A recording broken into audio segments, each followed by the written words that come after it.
Hey everyone, Heather with Her Wellbeing, Ayurveda, and Yoga here. Thanks for joining me today. In today's video, I'll share with you how you can boost gut health and hormone health with gut friendly foods. Hi there, I'm Heather, certified Ayurvedic practitioner. I like to say I help women find peace with their period, and I founded Her Wellbeing, Ayurveda, and Yoga back in 2018. I use a holistic approach of Ayurveda that focuses on healthy eating and healthy eating habits and self care for healthy menstruation. My approach includes nutritional tips, herbal support, and lifestyle hacks tailored to your individual needs. So whether you're experiencing irregular cycles or discomfort, or you want to enhance your overall well-being, I am here to support you.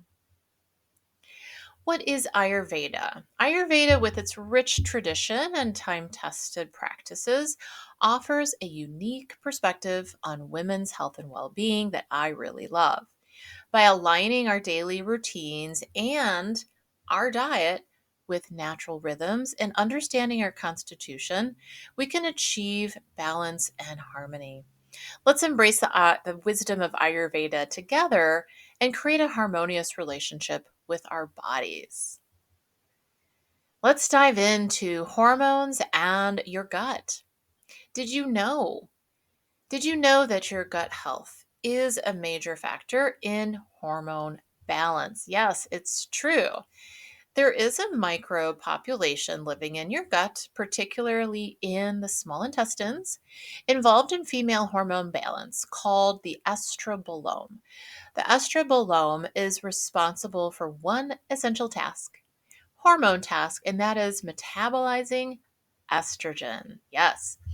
Symptoms of hormonal imbalance, such as moodiness, irregular periods, bloating, tender breasts, and weight gain, are all signs that estrogen metabolism isn't what it should be. When estrogen isn't metabolized efficiently, this leads to an excess of the hormone in your body, and that is not what we want. That can lead to estrogen dominance and all the many things that can happen because of that. So, a healthy gut can regulate hormones and actually lower your risk for PCOS, endometriosis, and even breast cancer because they can all be triggered by estrogen dominance. It can even protect your thyroid and support healthy cholesterol, which is needed to create healthy hormones. So, there is a connection between healthy cholesterol and healthy hormones. An unhealthy gut can cause chronic inflammation, and that can trigger a multitude of problems like diabetes, depression, cardiovascular disease, which, by the way, is a number one killer of women, autoimmune disorders, cancer, and even Alzheimer's. Alzheimer's is another one to watch for women because it is very much on the rise just in the last couple of decades. On the rise, very much so. Here are some signs of an unhappy gut, and maybe you can identify with one or more of these. You feel tired often. This is fatigue, lethargy, lack of motivation, sluggishness. You have regular brain fog. That's difficulty thinking clearly or difficulty with recall. Maybe you're intolerant to some foods, especially those foods that maybe you could tolerate before, but now you can't. That could be a sign that something's changed or gone wrong in the gut. You have sleep struggles. You have extreme food cravings, especially sugar. Those sweet cravings can actually be caused by bad gut bugs who want you to eat more sugar because that's what they love to eat. We'll talk more about that in a bit. You have skin irritation, skin eruptions. You get regular headaches. You have autoimmune troubles. and you have signs of inflammation and also digestive issues. Things like gas, bloating, constipation, or chronic diarrhea or IBS, irritable bowel syndrome. So, if you can answer yes to more than one of these, chances are your gut health needs some TLC. So, here are some factors that can lead to or disrupt healthy gut function. So, antibiotics are necessary sometimes, and sometimes they are not. They are overprescribed and also overused. They can wipe out the good gut bugs in your gut. And we're not just talking oral antibiotics, we're also talking antibacterial everything. The soaps and wipes and sprays, they're all killing both bad and good bacteria. Chlorinated drinking water, also a necessary evil. You can filter the chlorine out of your tap water using a good filtration system, and that includes in your bath as well. Eating a diet that's low in fermentable carbohydrates hinders your ability to populate your healthy gut flora. So that means if you're eating a diet high in protein and low in carbs, you may be missing out on reestablishing the population of good gut bacteria and maybe even encouraging the growth of bad gut bacteria. Over the counter medications can be overused as well, especially antacids for people who are having acidity problems like GERD and reflux. These can definitely wipe out the good gut bugs, as can pain and fever reducers. Not that you can never use them, but it's really more the chronic use of over the counter medications. Refined sugar and processed foods are a big one. These foods promote the growth of bad bacteria in your gut and hinder the growth of beneficial bacteria. And these are the guys who can actually encourage you to eat more sweets. They're the ones that are responsible for your sweet cravings so that you get more sugar. And that's what they love to eat. So it is a vicious cycle. The more processed sugar and flour and foods that you eat, the greater your sugar cravings may grow. Scary, huh? It's true. It's true. They've done studies on that. Toxins that are in your produce or on your food, pesticides, herbicides, environmental chemicals like glyphosate, these can all negatively shift the gut microbiome. So research for yourself which fruits and vegetables are safest to eat. You can look up the Clean 15 for the conventionally grown vegetables that are safe to eat. They have lower levels of pesticides and herbicides. What you want to watch out for is the dirty dozen. The dirty dozen probably have the most pesticides on them, and those are the ones that you want to buy organic whenever possible. Just off the top of my head, I can name things like apples and berries and spinach and peaches. These are all things that you want to buy organic whenever that's possible. Okay, 5 easy ways to boost your hormonal harmony with happy gut health. Number 1, prebiotics. Eat foods rich in prebiotics. If you don't know about prebiotics, your gut wants you to know about prebiotics because this is the food that good gut bacteria eat. So they are especially interested in you eating these foods. So these foods include things like apples and artichokes, bananas, cassava, chicory root, sweet potato, dandelion greens, whole oats, whole barley, garlic, leeks, onion, asparagus, seaweed, and avocado, just to name a bunch, but there are more. So these foods are high in soluble plant fiber. So this is plant fiber that can actually break down in your digestive system that can be absorbed as opposed to insoluble fiber, which really helps to, which is great for sweeping out and cleansing the GI tract. Soluble plant fiber breaks down and feeds these little microorganisms in your gut. And you can eat them both cooked or raw.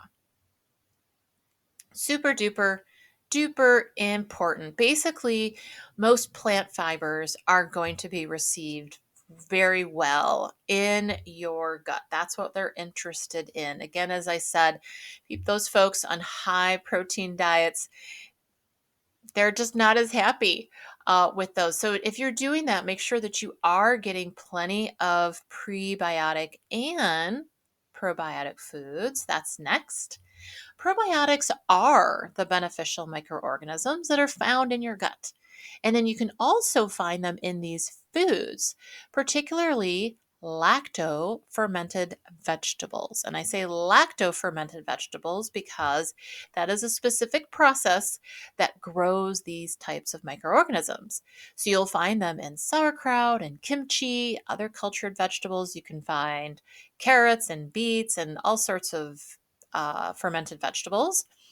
It's found in miso. Miso is a fermented soybean paste. It can also be made from other beans like black beans and chickpeas. I love chickpea miso. If you haven't tried that yet, so delicious.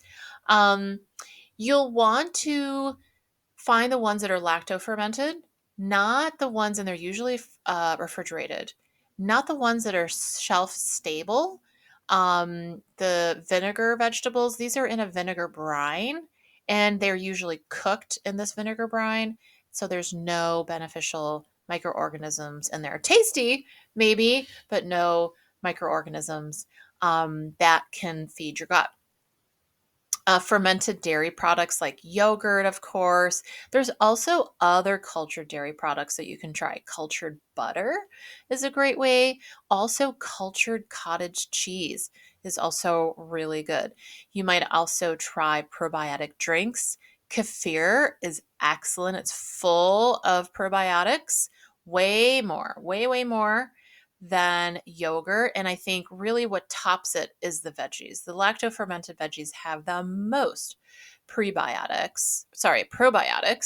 Um, Kefir also has is on that scale for lots of probiotics. You'll want to watch out for the ones that are sugary, that have added sugar, because that's of course that's just going to feed the bad bugs too. So you want to look for like the plain kefirs or try making it yourself. That's kind of a fun project to do. You can also make your own yogurt. That's a fun project.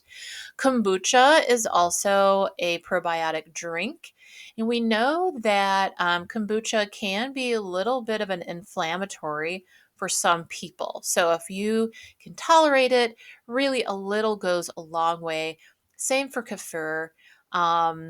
Because they can be, they are fairly heating because they're very active beverages.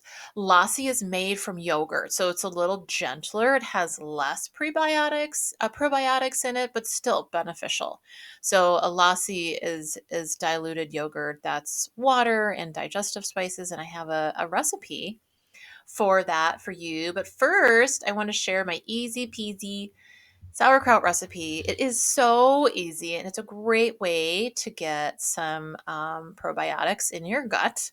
So all you have to do is chop up. I start with a half head of cabbage. You can start with a quarter if it's a new recipe for you. Toss it with salt. And you'll want to use sea salt or rock salt, but you might not use iodized salt. So look for a natural salt. Let it sit for a few hours and stir it every now and again. And when you stir it, you'll notice that the cabbage starts to release the water. And that's what the salt does. It releases the water. And you'll just keep stirring and let it be. You can let it sit overnight if you want to. It's going to attract all those microorganisms while it's fermenting. And one of the ways you know that it's fermenting is that you'll start to see bubbles in that liquid. Now, if you don't see any if you don't see a whole lot of liquid, you can add a little bit of liquid so it doesn't get too dry. And now you can add some color and some fiber-rich foods, maybe a little bit of shredded kale or grated carrots, beets, grated ginger, a little bit of chopped leeks, some seeds. Some people like caraway seeds in their sauerkraut. I love it. Some people don't. So, get creative, and it can be kind of fun to add some additives here. And then you'll pack it into a wide mouth mason jar, a big one. And if the water doesn't come to the top of the cabbage, it doesn't have to fill the jar. Put some more water in there and pack it down so that the cabbage is underneath the water line. And what I do is I take a smaller jar full of pebbles and push the sauerkraut down and weigh it down. So it's under the line of water. You want the sauerkraut to ferment completely submerged in the water. And then you'll start to see over a day or two, maybe 3 days, depends on how warm your kitchen is. You'll start to see some fizzy, bubbly action, and just taste it a little bit every day. And once you really like the flavor, you're done. You don't need to push it too far because it's going to keep fermenting in your fridge, and that slows down the fermentation process, but it'll still be bubbling away in there, just not as quickly. So take out the smaller jar, put a lid on it, put it in the fridge, and it can last a really long time. I don't want to say, because it's probably a little embarrassing how long I've had sauerkraut in my fridge, and it's still good. I'll have it in there for weeks and weeks, sometimes months. But I eat it pretty quickly, so usually it goes in a couple of months. Okay, number 2, reduce inflammation is a big one. So, because as we talked about, this can cause numerous issues. And we know that inflammation is caused by the immune system's response to a variety of factors.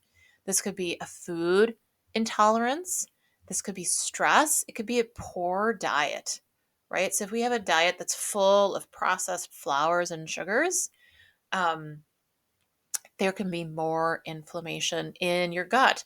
So, of course, you'll want to choose anti inflammatory whole foods, adopting a healthy diet with plenty of vegetables and fruits, exercising regularly, maintaining that, and that will all help with maintaining a healthy weight for you, and also to avoid alcohol consumption, or at least reduce it greatly, because alcohol will can cause dysbiosis, which is the overpopulation of bad gut bugs, because it can remove good gut bugs. So not as much alcohol if you can. And then, of course, if you want, you can introduce some anti-inflammatory herbs like turmeric. Turmeric is one of Ayurveda's best known herbs for inflammation. There's also dandelion root or burdock root. Dandelion leaf is also a prebiotic. And here is a switchel recipe for you that I've added some Ayurvedic flair with the addition of turmeric. So this is a refreshing drink, and with these additions, it can be great for your gut as well. Apple cider vinegar is a great gut-loving food. It is fermented. You'll want to look for apple cider vinegar that's not processed. It's more unfiltered. And you can look for ground turmeric or even fresh turmeric, and just grate a little bit of that into your jar. You can add a little bit of ginger if you want. And of course, don't forget a couple of scoops of good local raw honey if you can find that, and put that in a jar and put on a lid, shake it up. And I love to have that throughout the day. You can have it first thing to get the digestive juices flowing, and you can do that again before meals to do the same. That's the best time to have this gut boosting drink to get things really flowing.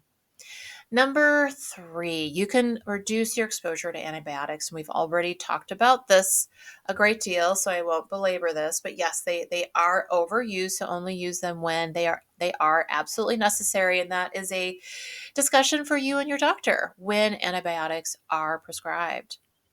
Number four, you can consider natural birth control as they can disrupt the gut microbiome. Now, if you are using birth control, this is a good reason to up your game with pre and probiotic foods. And similarly, with antibiotics as well. With antibiotics, you just want to be careful you're not taking, like, you don't want to take a prebiotic or probiotic supplement and your antibiotics at the same time because then they'll fight against each other.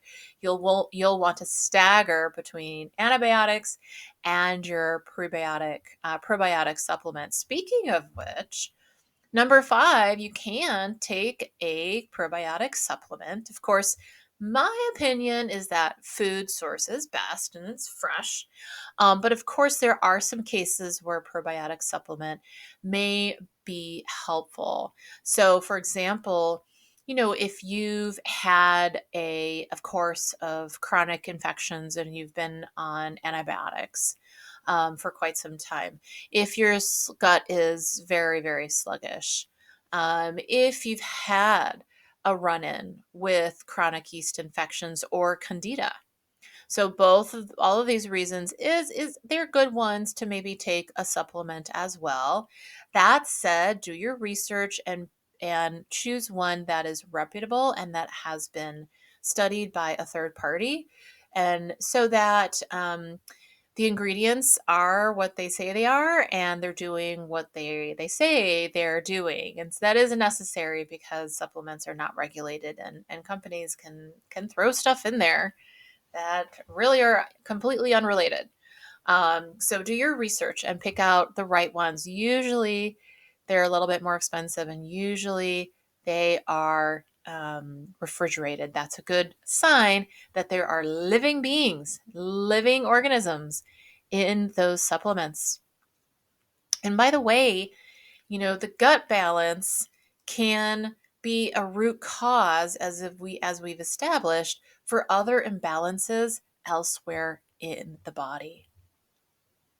Here's a quick yogurt recipe. If you love yogurt, you can make a yummy drink out of it. This is an Ayurvedic recipe where you're using a third cup of your favorite yogurt and dilute it with 2/3 cup of filtered water to make one full cup. And you can do this in a mason jar. You can just fill the mason jar. I'm not exact. You can add a drizzle of honey or maple syrup, a dash of salt.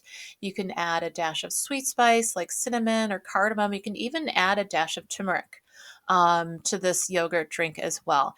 Close up your jar, give it a really good shake, and you've got a homemade yogurt drink that's really, really yummy. And my kids love this. So it's a great way to get some probiotics for the whole family.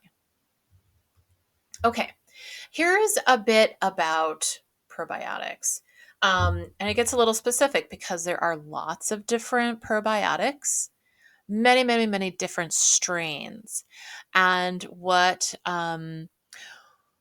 so, it's worth looking into specific strains if you are taking care of certain problems. And you see a list of these problems, the strains, and their related problems down below. So, if you are struggling with hormone issues, you can choose from different strains. A broad spectrum lactobacillus based probiotic, that's a mouthful, say that 5 times fast, is what most experts suggest for hormone health. That's a broad spectrum lactobacillus based probiotic. What that means is that when you look at the ingredients, the first thing you're going to see is lactobacillus something, a second word that is going to be specific to that strain. So you see down below, these are all different strains of lactobacillus. Like, for example, Lactobacillus gasseri, that is shown to suppress growth of endometriosis lesions. So, I'm not saying everyone needs to go out and get lactobacillus gasseri, but it's a good to know if you have a history of endometriosis in your family or if you see the early signs of endometriosis. Again, it's a good conversation to have with your doctor, with your nutritionist. Um, Again, there's so many other strains you can work with. Bifidobacterium lactis. Say that 5 times fast. Bifidobacterium lactis is another one that's good for PCOS. So there's been a study for that. And same with this one underneath it, Lactobacillus rhamnosus, positive outcomes for vaginal health, especially for menopausal women.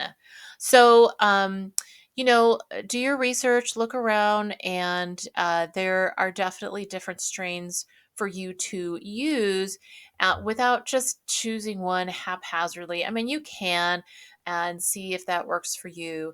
But one client asked me recently, how long do I have to take this probiotic supplement? It was one that she decided to take on her own. My answer was like, I don't really know. It really depends on whether you think it's doing any good. Sometimes you can't really tell, and it's hard to know really what you're buying because these things are not regulated. And so that's why I say do your research, look at the reviews, and look at brands that are researched by third parties, tested by third parties. Okay, that's a lot on probiotics, probably way more than you need to know. Okay, but still, if you want to learn more, if this is exciting, if you're excited about eating food to nourish you, to nourish your reproductive system, your menstrual cycle, I have something for you. I have an online group, a community of women who together we seek peace with their periods. It's called In Her Balance Community. And we really focus on using food as medicine, not for our whole body, but also, and for our emotional and mental health as well, but also for gut health. Right. So, this is a big theme in our community and how we can use gut health to positively affect hormone health. And so hopefully we might enjoy a smoother cycle by chowing down on some gut loving goodies. This is if you love, food and recipes and cooking, this is a great place for you to be. And even if you don't, a lot of the things that I put out there are pretty easy peasy to get into. And you might even consider a cleanse. Mine is called Digest Reset, and it's in a course that leads you through a simple detox that you can do to boost gut health in general and support healthy hormones. So that's available to In Her Balance community members. And I also want to say thank you. Thank you. And if you're interested in joining our community, reach out, let me know. You can join by going to my programs page at herwellbeing.com/programs. And if you go to the menu at the top, you'll see it's under services. And you can contact me too at my email address, and you can even sign up for a free discovery call. When you go to my programs page at my website, herwellbeing.com, if you scroll down, you'll see that there's an option there to sign up for a discovery phone call with me. It's totally free, just to talk about what the different options are for you and where you can best get started. Thanks again for listening, and I hope you found this interesting and maybe just one takeaway, like a favorite recipe or a food that maybe you can incorporate to help feed your gut and find hormonal harmony. This is Heather Burkart with Her Wellbeing, Ayurveda, and Yoga. I'll see you next time. Take care.